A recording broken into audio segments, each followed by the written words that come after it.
people forget what made Grand Theft Auto 3 the first major breakout hit in the series so memorable wasn't the fact that you could go around clubbing people with baseball bats or shooting them in the back of the head with guns, but the fact that it was an open, 3D, living, breathing world where you could do whatever you wanted at any time, find your own way to have fun, and that the characters were so deep and so interesting. These games are stylized, heavily so, and they're meant for an older audience. You can see it's tipped to be the biggest thing in gaming entertainment. Grand Theft Auto 4 is hitting the market and expectations are high. With its high-definition graphics and intricate storylines, some say it's more of an interactive film. For film editor Matt Newman, it's even better. GTA 4 was an awesome game. In my opinion, the best game of the year. And the main reason for that is this is the maturation of Rockstar. In the past, What's up, gamers? Rio Placino here inside the Game Crazy store in San Bruno, California for the Grand Theft Auto 4 release party. There's free food, free prizes, and of course copies of Grand Theft Auto 4. Let's go ahead and check out the party and see what's going on. You can see right on the box very clearly it says M for mature, so it's meant for folks age 17 and up. And we have to remember that most gamers are adults. The average gamer is actually in their early 30s.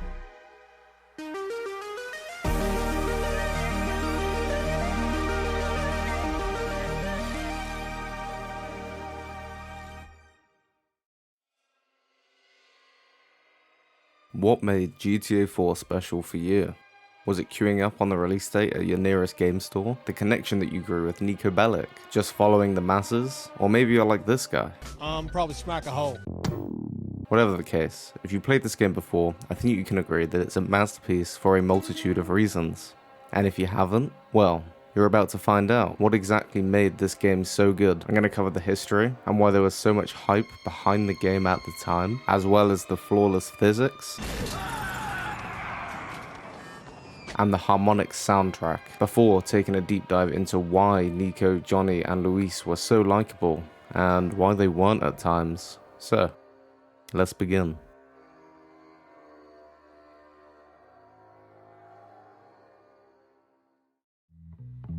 Building up to this game, there was a lot of anticipation, and for good reason. The last mainstream GTA that came out was San Andreas, and that game was loved by many, so it's safe to say that the bar was set high. It took over 1,000 people working on the project for 3.5 years to make this game come to life, costing over $100 million in total to produce. That's nearly double the time it took compared to San Andreas, and cost almost 10 times the amount. It was made by Rockstar North and Rockstar Toronto, and they had big plans. You see, up until this point, the Grand Theft Auto franchise was arcadey and wacky for the most part. None of it was realistic, and it didn't need to be, because people loved it the way it was. Hey, old Reese still run the barbershop? Like a raggedy ass motherfucker.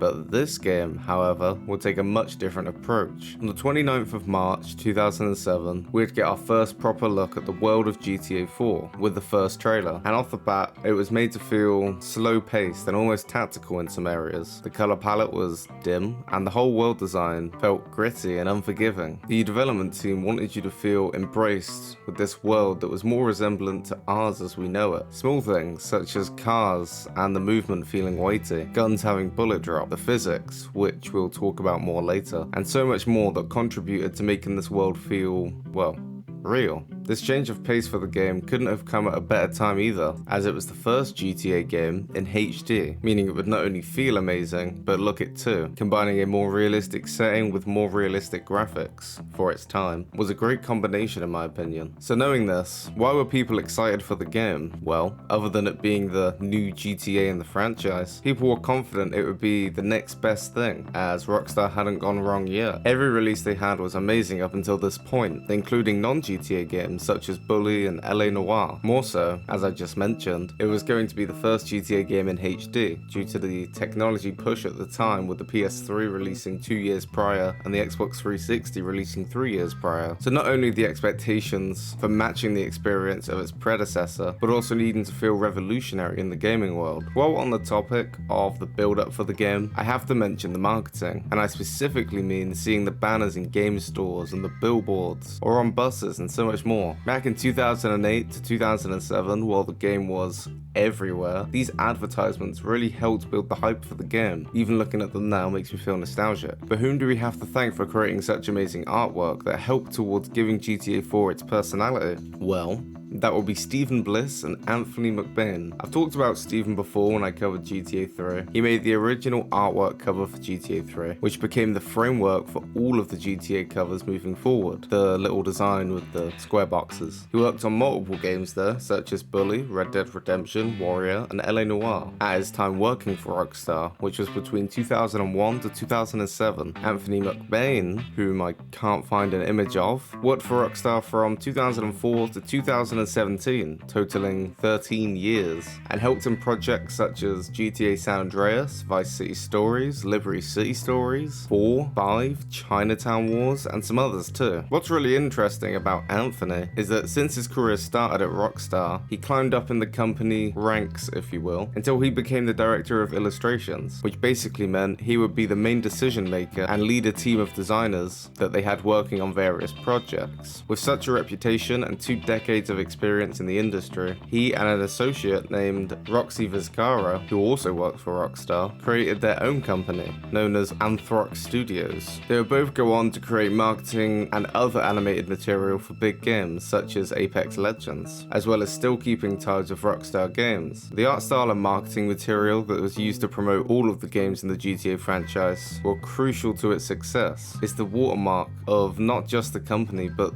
the games. It's what keeps them connected and familiar with the audience and consumers. These two artists were tasked with creating the marketing material that would be promoted to the masses, as they were in their previous projects too, and it's safe to say that they delivered. Another major impact on the game's success was the musical design, and I don't just mean the radio stations, although they're very good, but I'm more leaning into the main themes for each character in the game along with the corresponding loading screen music. By far the most iconic and loved main theme for any GTA game at this time was San Andreas.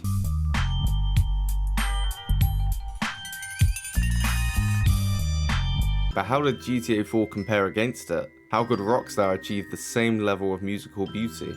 Well, you bring the same guy back on board for the project. That's right, Michael Hunter, whom I've also talked about in my San Andreas video, was the man behind creating the well-known GTA 4 theme song, which in my opinion was the best we've seen to date. I'm sorry to all the San Andreas fans, but my mind can't be changed. Nonetheless, Michael made 2 of the most iconic and memorable theme songs, not just in GTA, but in gaming history. He's from Glasgow in Scotland and worked for Rockstar from 2004 to 2008. He also released music under the alias known as Pablo and Butch Cassidy sound system. It really is amazing to see the work that he did here, managing to capture the life of Niko Bellic and the grim world he's introduced into from the beginning of the game. Honestly, listening to the music is enough to give you goosebumps, and will forever be one of the key factors to the success of this game. But he's not the only person that made this game's music so great, obviously. For the release of the game, Michael was the one who initially helped create the atmosphere and the build-up. But on the 17th of February of 2009, the Lost and Damned DLC for GTA 4 was released, and later in the year, on the 29th of October, The Ballad of Gay Tony. I will go into depth of these 2 DLCs later on, and the main story, but the fundamental point here is they both help keep the game alive after its release, with, once again, the music being a big part of creating the anticipation for the DLCs. Stuart Hart was responsible for The Lost and Damned, and Avi Bortnick, along with Aaron Johnston, were in charge of The Ballad of Gay Tony. So, let's start with Stuart. If I'm being 100% honest, I didn't really connect with Johnny, the main protagonist for the DLC, as much as I did with the other 2, but I did love the theme music for it. Not because it's my type of music, because it isn't, but simply because it fits the atmosphere and the life that Johnny lives perfectly. It manages to capture the chaotic and crime-filled life that he's caught up in. Stuart Hart did an amazing job with this musical presentation of this DLC, and I think many would agree with this, even if they don't like the DLC. I can't actually find too much relevant information on Stuart, such as how long he worked for Rockstar and other things, but I do know that he worked on multiple movies and shows following the end of this project, films such as Project Almanac, American Ultra, and The Imitation Game. He also has his own website where you can see other work that he's completed, but that's about as much as I could find out. Moving on to Avi and Aaron now, the two musical composers that made the main theme for the Ballad of Gay Tony. To start, Avi was born in Israel before moving to America and being raised in St. Louis and Missouri. Later in life, he found a passion for music and participated in a lot of African and Caribbean bands. Eventually, he began playing music in a band known as the Brazilian Girls, which was based in New York, and this is where Avi will be introduced and get to know Aaron, as he was also a member of the same band. Avi played the guitar and Aaron was the drummer, which he actually had a Grammy nomination for. Aaron also worked on two other films known as Zoo in 1999 and Nowhere to Hide in 1994. Luis is one of my favourite characters, tied first with Niko, so I can easily say that the music and the whole vibe that the DLC had was amazing. The theme song for it doesn't quite top the Niko theme song, or the main theme song for the game, but it sure comes close, by once again capturing the life that Luis lives, surrounded by music and a lavish lifestyle that he's tasked to defend by doing Tony's dirty work. The theme actually reminds me of Vice City a little bit, which would make sense as that game is pronounced for being flooded with 80s style music and the party life, if you will. One honourable mention I'd like to take the time for is Craig Connor. He also worked on the musical side of the project for both the main game and the DLCs. But what's interesting about him is that he, along with Stuart Ross, made the GTA 3 theme back in 2001. I think it's quite amazing how he stayed around until this point, working with Rockstar on their releases. And in my opinion, he's a big part of the reason that GTA 3 is a mainstream game today. Think about it. All the way back in 2001, when GTA 3 released, it was the first 3D version of the game. And I have no doubt it would have been successful regardless, but the theme song for that game, once again, perfectly embodies what the game wants you to feel. Anyway, I don't want to go into that too much as I've already covered it in my GTA 3 video. So we've covered the marketing and the music, but what about the game itself? I frequently hear a lot of people say that it's the most realistic GTA game to date, but why is that? Well, the main reason for it would be the Euphoria physics engine that they use. GTA 4 was not only the first GTA game to implement this, but the first Rockstar game in general, and you can really tell the difference. First off, it's important to understand that Euphoria is only shared with Rockstar, Disney, and Natural Motion, which is the company that created it. They exclusively only let these two other companies use their engine, making it very hard, if not impossible, to get hold of unless you're willing to fork out millions of dollars of funds for a project.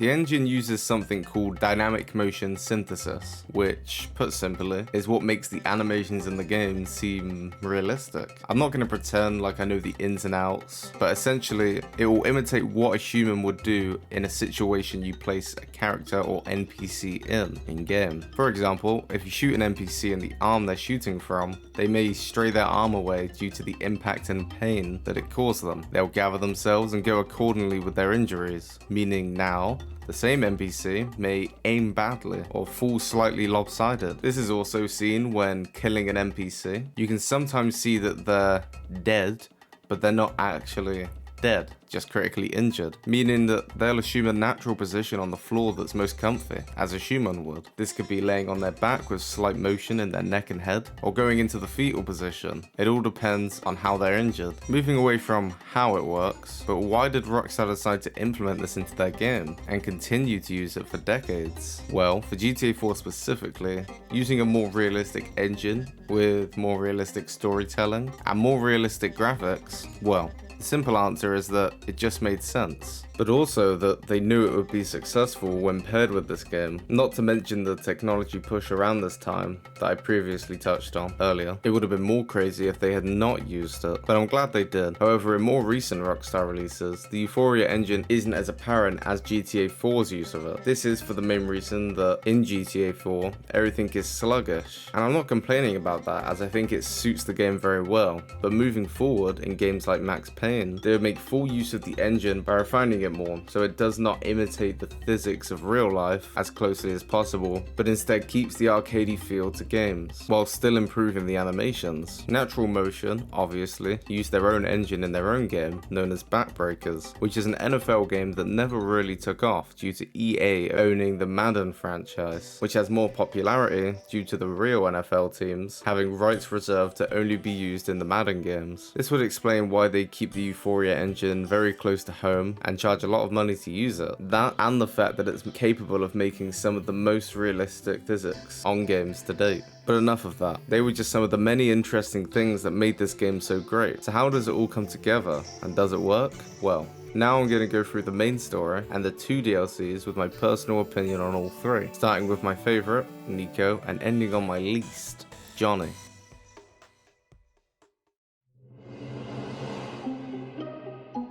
Just before I start, I want to make it clear that I'm not going to go into depth with the whole campaigns, but rather gather an understanding of each character, such as where they're from, what their motives are, and so on. I'm also going to keep it relatively short, as I'd like to do a video on each of the characters, going into depth on their past. But yeah. Niko is an immigrant that came from Europe in Yugoslavia, which was a country between 1918 and 1992, before breaking up into 6 states known as Serbia, Croatia, Slovenia, Montenegro, Bosnia, and Macedonia. The reason for Niko coming to the United States plays a big role on the story and has more of an impact on the character's storytelling than you would think. There's 2 main reasons. The first one being that his cousin, Roman Bellic, wrote to him frequently about how America was good and full of opportunities, a place to start fresh and forget about his horrible past. This is established right off the bat. So, you full of crap or what? What? Where's luxury condo? Where's sports car?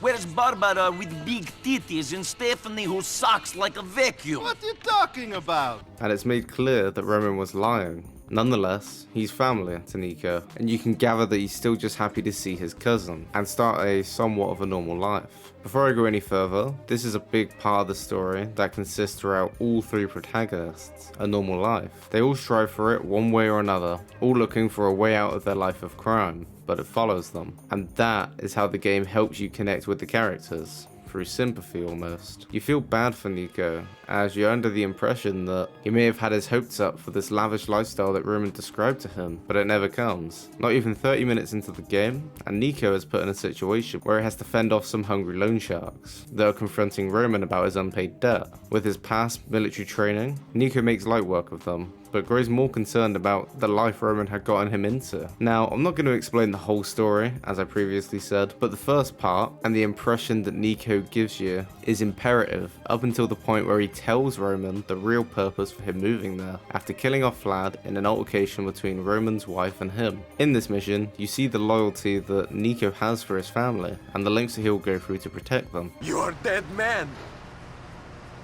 Mikhail Faustin thought of me as a brother. He will get revenge. Half Beach is a small place. My friends will find you.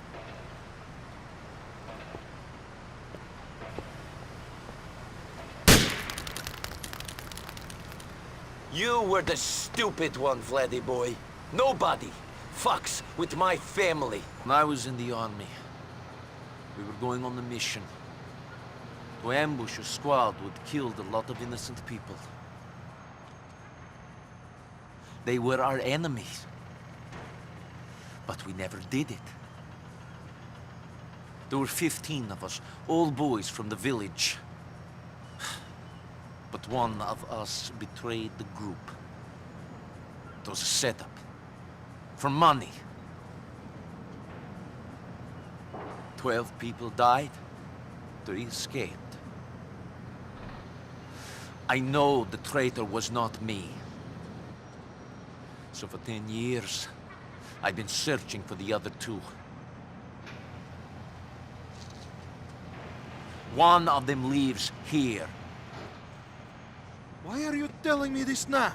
Do you always get sentimental after you kill people? So there it is, the real reason that Niko moved to Liberty City, for revenge. Now, this is a very basic premise to go off, but the way it's initially presented to you isn't made obvious, and the way that it plays out throughout the whole story is amazing. It's this split between Niko wanting a normal life, but not being able to have it until his old one is erased completely. He needs the closure of his past to move forwards, and that is the reason Niko is so likable. He's a genuine person put in a series of bad situations. He never asked for this life, but it's the one he was given, and he does a lot throughout the story to make sure that all the bad parts of him are gone forever. His voice actor Michael Mollick did an amazing job over the 15 months it took for him to record all the voice lines, and was paid $100,000 for this role. If you ask me, it's well deserved.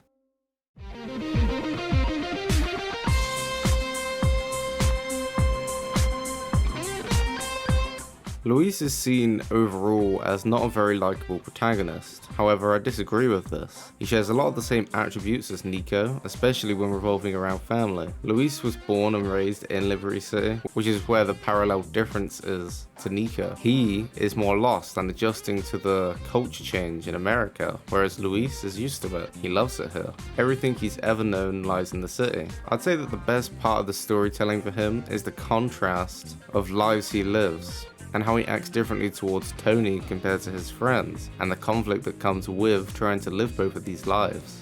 He'll try and maintain a friendship with his friends. They see him as straying away from his life that he used to live, as Luis grows and moves on to better things by working for Tony. However, Tony's not just his employer, but his friend as well. You can tell that Luis is fond of Tony and cares for him, as you can see it throughout multiple missions, and just the extreme measures that he'll go through for him. Ay, Dios mío. Evan, look, I always thought that even for a coke pushing steroid junkie, you were a particular asshole. Okay, I'm just gonna admit that. Now, would you shut the fuck up before I shut you up? Now, where's Tony? He's in the bedroom.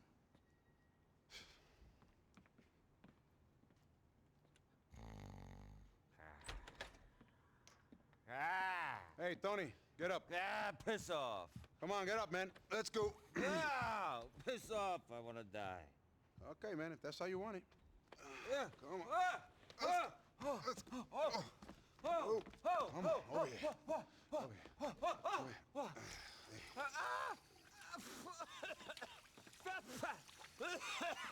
Come on. Let's go. Better? Oh, great. Come on, Poppy. Let's go. And just leave me here. Yeah, good point. Now where you going? Think I got a guy digging up Frankfurt Avenue for Liberty Electric. Okay, what else? The transport workers guy is driving an out-of-service subway train through North Holland. I meant to take the whole thing out. A subway train? Jesus Christ, please tell me that's it. The head of the LTA is out of Francis International in his private jet. And you'll probably blow yourself up as soon as you walk out the door. You ain't doing this. I got to. It's the only way we can survive. Get out of my way. I'm sorry. As much as I'd like to right now, I'm not letting you kill yourself. Try and stop me, huh? Okay. Oh.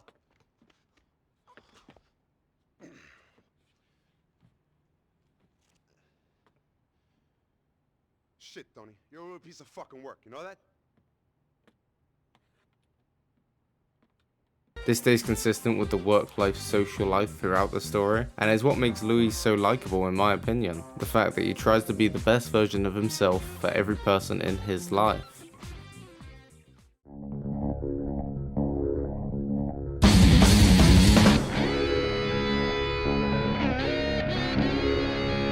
Johnny is a strange one. He's definitely the black sheep of the bunch, and it's not that I don't like Johnny or the DLC as a whole, it's just the fact that, for me, it feels so different. Niko and Luis are at least both trying to care for others and do right by their family, whereas Johnny, well, I mean, he's got his drug-addicted girlfriend, but that's really it. Now, of course, the biker gang acts as the family role here, but that's where it's so much different in this DLC. You see, with Niko and Luis, they care for their families, but with Johnny, it feels like he wants to do nothing more but kill every single one of them. But it's not even consistent all the time, which is even more confusing. Sometimes he hates them, and other times he connects with them.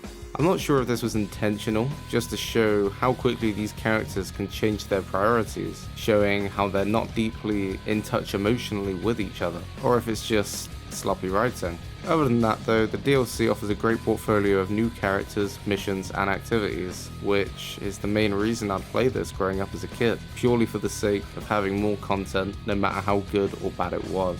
But Johnny is still a great character and will forever be remembered. Until his brief encounter with Trevor Phillips, that is. I'm speaking with you, asshole! Don't do it, Johnny! I told him, Trevor, I told him! Fucking my girl, man, it's wrong. Well, I gotta fuck someone. You want me to fuck you instead? Is that the problem here? Yuck, yeah.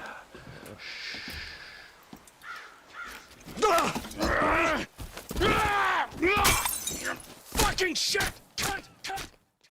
And that's it. That's what made GTA 4 so good. I hope you enjoyed. I had to keep the last segment short because I'd like to do a full video diving into each character and all we know about them in chronological order. Also, I know the uploads are still inconsistent and they'll likely stay that way for a bit, but I'm working on it and I'll still post as frequently as I can. I'm not sure what the next video should be, but I'll keep my community page updated. But yeah, other than that, thank you for watching and goodbye.